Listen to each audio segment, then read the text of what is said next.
बिस्मिल्लाहिर्रहमानिर्रहीम। अस्सलाम वालेकुम नाज़रीन, मैं हूँ आपका मेज़बान अली नकी मेहदी और मेरे साथ मौजूद है को होस्ट सैयदा मासूमा ज़ैदी। आप देख रहे हैं कायम टीवी रमज़ान ट्रांसमिशन।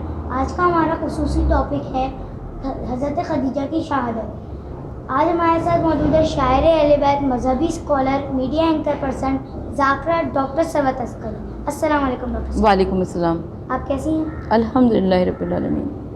आज 10वां रमज़ान है, तो मेरा उसके हवाले से आपसे ये सवाल है कि शोबे अबू तालिब के बारे में आप क्या कहना चाहेंगे? बिस्मिल्लाहिर्रहमानिर्रहीम। अस्सलाम वालेकुम। अली नकी आपकी खिदमत में और मासूमा आपकी खिदमत में मैं सलाम पेश करते हुए और कायम टीवी के तमाम टीम के अरकान की खिदमत में सलाम पेश करते हुए और आपके तवज्जुह से जहाँ जहाँ पर भी ये ट्रांसमिशन जा रही है, जहाँ जहाँ पर भी रमज़ानुल मुबारक के इस मुबारक प्रोग्राम को देखा जा रहा है, मैं उन सब की खिदमत में सलाम पेश करती हूँ, ताज़ियत और तसल्लियत पेश करना चाहती हूँ। और आज देखें, देखते ही देखते 10 रमज़ान आ गई। अब पहला अशरा हमारा ख़त्म हो जाएगा इंशाअल्लाह ताला। कल 11वीं रमज़ान से हम दूसरे अशरे में दाखिल हो जाएंगे और ये जो गुज़रते हुए रोज़ व शब हैं, दर हकीकत ये हमारी ज़िम्मेदारियों में इजाफ़ा कर रहे हैं।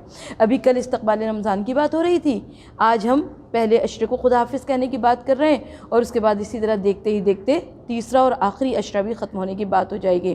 तो हमें दुआ करनी चाहिए कि परवरदिगार आलम हम सब को इस माह रमज़ान मुबारक की मुबारक साअतों से मुस्तफ़ीज़ होने की तौफ़ीक़ अता फ़रमाए। आमीन सुम्मा आमीन। आपने सबसे पहले ये सवाल किया कि शोबे अबू तालिब क्या था। शोबे अबू तालिब के बारे में हमारे नाज़रीन को पता होना चाहिए। तो शोबे अबू तालिब ये एक घाटी थी और जिसमें मुशरिकीन मक्का ने, कुफ़ार मक्का ने हुज़ूर नबी करीम सल्लल्लाहु अलैहि वसल्लम को उनके ख़ास ख़ानदान के अफराद के साथ और ख़ास असहाब के साथ 3 साल तक वहाँ महसूर कर दिया था। और शोबे अबू तालिब एक तरीक़े से सोशल बाइकॉट था, यानी मक्के के आम अफराद ना ही उनसे मुलाकात के लिए जा सकते थे, ना ही वहाँ से लोग बाहर निकल सकते थे जो उनसे मुलाकात करते। और शोबे अबू तालिब में नहायत मुश्किलात थी, परेशानियाँ थी। ज़ाहिर है, आप सोशल बाइकॉट के बारे में अगर आप तसव्वुर कर सकते हैं तो आपको अंदाज़ा होगा कि ये कितना सख्त मुकाम होगा कि जहाँ पर एक आम मुसलमान के पेट पर अगर एक पत्थर बंधा नज़र आता है तो हुज़ूर नबी करीम सल्लल्लाहु अलैहि वसल्लम के शिकम मुबारक पर 2 पत्थर बंधे हुए नज़र आते हैं। रिवायत ये कहती है कि दरख्तों की छाल को पीस कर, खजूरों की गुठलियों को पीस कर, आटा बनाकर और उसकी रोटियां पकाकर मुसलमान खाया करते थे। कभी कभार रात की अंधेरे में, रात की तारीकी में हज़रत खदीजा के खालाजाद भाई अपनी पुश्त के ऊपर अनाज की बोरियां लाद कर मुसलमानों तक पहुंचाया करते थे। तो यकीनन शोबे अबू तालिब में नहायत मुश्किलात थी, नहायत परेशानियाँ थी और इतनी ही मसाइब थे कि शोबे अबू तालिब के जब 3 साल मुकम्मल हुए तो 2 अजीम शख्सियात का इंतकाल हो गया। एक हज़रत अबू तालिब जो कि रसूल सल्लल्लाहु अलैहि वसल्लम के प्यारे चचा थे और दूसरी जनाब खदीजतुल कुबरा उम्मुल मोमिनीन। और अल्लाह के रसूल सल्लल्लाहु अलैहि वसल्लम ने इन दोनों की रहलत को आमुल हुज़्न करार दिया। जी डॉक्टर साहब, अस्सलाम वालेकुम। वालेकुम अस्सलाम। कैसी हैं आप? अल्हम्दुलिल्लाह रब्बिल आलमीन। मेरा आपसे सवाल ये है कि जनाब खदीजा की दौलत के बारे में बताइए। जनाब खदीजतुल कुबरा की दौलत एक अजीम दौलत थी, ये मामूली दौलत नहीं थी। जैसा कि हम गुज़िश्ता प्रोग्राम में भी अर्ज़ कर चुके हैं कि खदीजा के ख़ानदान के कई अफराद रहबानियत की, तसव्वुफ़ की तरफ, ज़ुहद की तरफ माइल हो चुके थे, लिहाजा उन तमाम की दौलत ख़बीलत को मिली, ख़बीलत से वो दौलत खदीजा को मिली और खदीजा ने उस दौलत को रख कर नहीं खाया। याद रखिए कि रख कर खाने से क़ारून का ख़जाना भी खाली हो जाता है। खदीजा ने इसको मल्टीप्लाई किया, इसको तिजारत में इस्तेमाल किया और जब तिजारत में इस्तेमाल किया तो ये जो तिजारत थी खदीजा की, ये मक्के की सरज़मीन पर एक अजीब व गरीब वाक़या था। इसलिए कि एक जानिब जहाँ पर बेटी को पैदा होते ही ज़िंदा दफन कर दिया जाता हो, एक जानिब जहाँ पर औरत को मर्द के बराबर कोई रुतबा ना दिया जाता हो, वहाँ पर जनाब खदीजतुल कुबरा ताजरा थी और इतनी पाक और साफ़ ताजरा थी कि उस दौलत को, इतनी पाकीज़ा वो दौलत थी कि उसे आलमी इस्लाम पे ख़र्च किया गया। देखिए, इस्लाम पर ख़र्च करने के लिए अल्लाह ताला को किसी की दौलत की ज़रूरत नहीं है, परवरदिगार आलम को किसी के रिसोर्सेज़ की ज़रूरत नहीं है।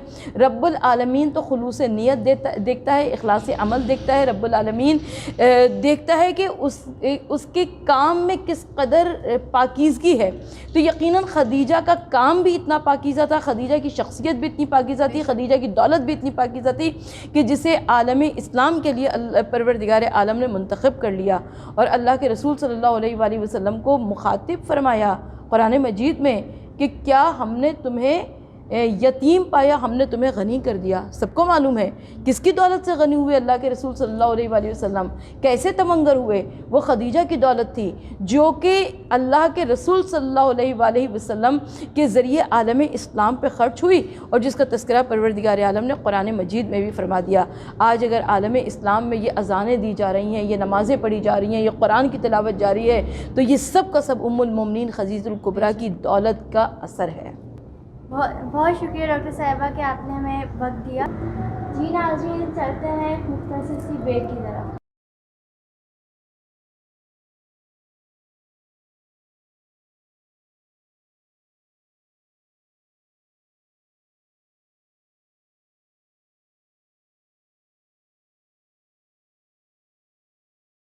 جی ناظرین, ہم بریک سے واپس آ چکے ہیں. آپ دیکھ رہے ہیں قائم ٹی وی رمضان ٹرانسمیشن. جی ڈاکٹر صاحبہ, میرا آپ سے سوال یہ ہے کہ اسلام میں بی بی خدیجہ کا عظیم کردار کیا ہے؟ دیکھیے جناب خدیجہ کے کردار کے بغیر تو اسلام کی تاریخ ہی نہیں مکمل ہوتی. اس لیے کہ جب بھی عالم اسلام کی بات آئے گی, جب بھی رسول کی پہلی وحی کی بات آئے گی, جب بھی شعب ابو طالب کی بات آئے گی, جب بھی غلاموں کو خریدنے کی بات آئے گی, جب بھی اسلام کی اولین منزلوں کی بات آئے گی, تو اس میں ام المومنین ملکۃ العرب خدیجہ الکبریٰ کا عظیم کردار سامنے آئے گا. سب کو یہ معلوم ہے کہ حضور نبی کریم صلی اللہ علیہ وآلہ وسلم مکے کی سرزمین پر آپ کے سر پر کوڑا پھینکا جاتا تھا, آپ کے راستے میں کانٹے بچھائے جاتے تھے, آپ کے اوپر پتھر پھینکے جاتے تھے. تو جب حضور نبی کریم صلی اللہ علیہ وآلہ وسلم زخموں سے لہو لہان ہو کر گھر میں تشریف لایا کرتے تھے, تو گھر میں ایک شخصیت ایسی موجود تھی جو آپ کے زخموں کے لیے مرہم کا کام سر انجام دیتی تھی, جو آپ کے لیے مہر و محبت کا سرچشمہ تھی, جو آپ کے لیے اس قدر شفقت کا سلوک کیا کرتی تھی کہ حضور نبی کریم صلی اللہ علیہ وآلہ وسلم تا زندگی خدیجہ کے احسانات کو یاد کرتے رہے, خدیجہ کی شخصیت کو یاد کرتے رہے, خدیجہ کی اس وفاؤں کو یاد کرتے رہے کہ جس کی نظیر تاریخ عالم پیش کرنے سے قاصر ہے. ام المومنین ملکۃ العرب حضرت خدیجہ الکبریٰ کا کردار, یقیناً 2 بچے میں نے عرض کیا کہ جن کی رحلت ہو چکی تھی حضور نبی کریم صلی اللہ علیہ وآلہ وسلم کے زندگی میں, جو کہ ام المومنین ملکۃ العرب خدیجہ الکبریٰ کے بطن سے پیدا ہوئے تھے. تو مکے کی سرزمین پر اپنے دلوں پر ہاتھ رکھ کر مجھے یہ جواب دیجیے گا کہ ہم ہمیشہ یہ تو بات کرتے ہیں کہ مکے کی سرزمین پر حضور نبی کریم صلی اللہ علیہ وآلہ وسلم کو ابتر کہا گیا. مرد کو اتنی جلدی کوئی کچھ نہیں کہتا ہے, پہلے تو لوگ عورت کو کہا کرتے ہیں. تو یہ کیسے ممکن ہے کہ حضور کو ابتر کہا گیا ہو اور خدیجہ کو کچھ نہ کہا گیا ہو؟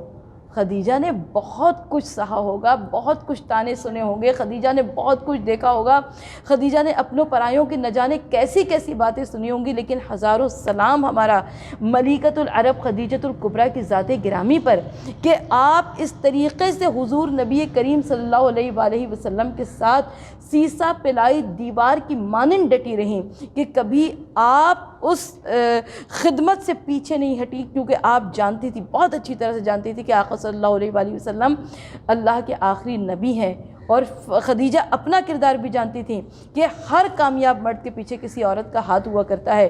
تو آقا صلی اللہ علیہ وآلہ وسلم اور ام المومنین خدیجہ الکبریٰ, مجھے کہنے کی اجازت دیجئے کہ بعد میں آنے والی تاریخوں میں بہت ساری مائیں آ گئیں, بہت ساری خواتین آ گئیں, ان کے تذکرے بھی آ گئے, لیکن وہ خاتون اول, وہ خدیجہ الکبریٰ, وہ ام المومنین, وہ مادر فاطمہ الزہرا سلام اللہ علیہا کہ جنہوں نے مصائب برداشت کیے, آلام دیکھے, غم اٹھائے, مگر اس کے بدلے میں اسلام کو بچا لیا.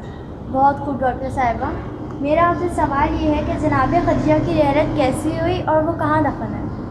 جیسے کہ میں نے اس سے پہلے عرض کیا کہ شعب ابو طالب میں حضرت ابو طالب اور ام المومنین ملکۃ العرب خدیجہ الکبریٰ مقید تھے, نظر بند تھے حضور نبی کریم صلی اللہ علیہ وآلہ وسلم کے ساتھ. 3 سال تک مسلسل شعب ابو طالب کا یہ حصار, یہ نظر بندی جاری رہی, اور اس 3 سالوں کے آلام و مصائب سے جناب خدیجہ نہایت علیل ہو چکی تھی, نہایت نحیف و لاغر ہو چکی تھی, کمزور ہو چکی تھیں. اس سے پہلے بات ہو چکی ہے کہ خدیجہ الکبریٰ کی دولت کس قدر تھی کہ خدیجہ کی کنیزیں جو تھیں وہ کمر میں سونے کا پٹکا باندھا کرتی تھیں. خدیجہ کے پاس 80,000 اونٹ تھے. 80,000 اونٹ کا مطلب یہ ہے کہ عرب سے حجاز اور یمن اور شام تک خدیجہ کے تجارتی قافلے جایا کرتے تھے اور وہاں سے مال منافع کثیر لے کر آیا کرتے تھے. اس قدر مال اور دولت کی حامل خاتون जनाब खदीजतुल कुबरा, और इस कदर मुश्किल वक्त मलिकतुल अरब खदीजतुल कुबरा ने गुजारा है कि रिवायत ये कहती है कि खदीजतुल कुबरा नहायत अलील हो गई थी, नहायत बीमार हो गई थी, और उनको ये मालूम था कि अब उनकी ज़िंदगी के दिन नहीं है ज़्यादा। लिहाजा जब अल्लाह के रसूल सल्लल्लाहु अलैहि वसल्लम उनकी अयादत के वास्ते तशरीफ़ लाए तो आका सल्लल्लाहु अलैहि वसल्लम से खदीजा ने फरमाया, कहा कि या रसूलुल्लाह सल्लल्लाहु अलैहि वसल्लम, जो कुछ भी मेरे पास था सब मैंने आलम इस्लाम के वास्ते खर्च कर दिया, इस्लाम पे सब निछावर कर दिया। अब मेरे पास सिर्फ एक चादर है, मैं अपने सर को ढांपती हूँ तो पैर खुल जाते हैं, पैरों को ढांपती हूँ तो सर खुल जाता है। बस या रसूलुल्लाह सल्लल्लाहु अलैहि वसल्लम, अब खदीजा आपसे कुछ नहीं मांगती सिवाय इसके कि कफ़न के तौर पर अपनी रिदाए रिसालत दे दीजिएगा। रसूल की चादर को कोई मामूली चादर ना समझे, ये वही चादर है जिसके लिए कुरान मजीद में या अय्युहल मुज़म्मिल की गवाही आई है। ये वही रिदाए रिसालत है जिसे रसूल अपने दोष पर डालते थे और मक्के की गलियों में ऐलान रिसालत किया करते थे। ये वही चादर रिसालत है जो कि खदीजा ने कफ़न के तौर पर मांगी। खदीजा ने एक वसीयत नहीं, दो वसीयतें की थी। पहली वसीयत ये की थी कि रसूलुल्लाह सल्लल्लाहु अलैहि वसल्लम से कफ़न के तौर पर उनकी चादर मांगी, और दूसरी वसीयत ये की कि या रसूलुल्लाह सल्लल्लाहु अलैहि वसल्लम, मेरी फ़ातिमा बहुत उम्र में छोटी है, कहीं ऐसा ना हो कि बिन माँ की बच्ची को कुरैश की औरतें घुड़कने लगें, इसे डांटने लगें, फ़ातिमा का खुसूसी ख़याल रखिएगा। और उसके बाद अल्लाह के रसूल सल्लल्लाहु अलैहि वसल्लम जब खदीजा इस दुनिया से रहलत फरमा गईं तो अल्लाह के रसूल सल्लल्लाहु अलैहि वसल्लम ने अपनी चादर रिदाए रिसालत दी खदीजतुल कुबरा उम्मुल मोमिनीन के कफ़न के तौर पर। मगर इससे पहले कि खदीजा का जनाज़ा उठता, आसमान से जिब्राईल अमीन तशरीफ़ लाए, बाद तोहफ़े दुरूद और सलाम के कहते हैं कि परवरदिगार आलम खदीजा की वफ़ाओं के सिले के तौर पर खदीजा के लिए जन्नत से कफ़न भिजवाता है। लिहाजा खदीजा दो कफ़न लेकर, एक रसूल की रिदाए रिसालत और एक बहिश्ती जन्नती कफ़न लेकर जन्नतुल मुअल्ला नामी कब्रिस्तान में पेबंदे ज़मीन हो गई। आज भी जब ज़ायरीन कराम, हुज्जाज कराम जाते हैं मक्का मुअज़्ज़मा और वो जन्नतुल मुअल्ला की ज़ियारत को जाते हैं तो वो दूर से उम्मुल मोमिनीन मलिकतुल अरब हज़रत खदीजतुल कुबरा की उजड़ी हुई कब्र का नज़ारा करते हैं। यकीनन ये दो उजड़ी हुई कब्रें, मदीने में शहज़ादी कौनैन जनाब फ़ातिमा ज़हरा की उजड़ी हुई कब्र, मक्के में मलिकतुल अरब खदीजतुल कुबरा की कब्र, ये एक ऐसा अजीम सानहा है कि जिसकी नज़ीर तारीख़ कायनात पेश करने से कासिर है।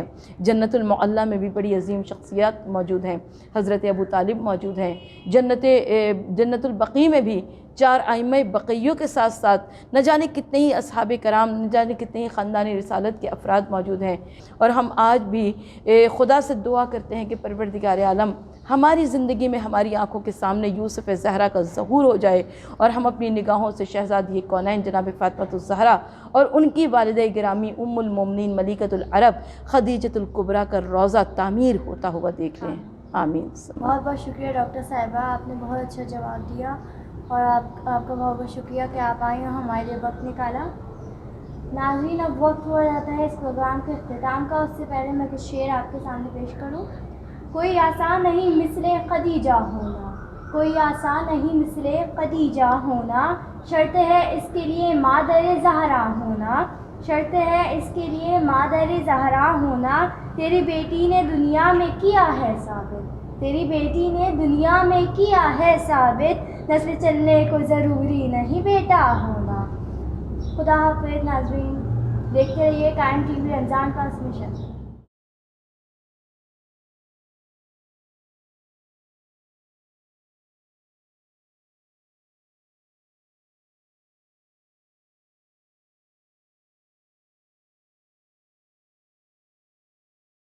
रमज़ान रमज़ान यूं कायम है रमज़ान, रमज़ान रमज़ान यूं कायम है रमज़ान।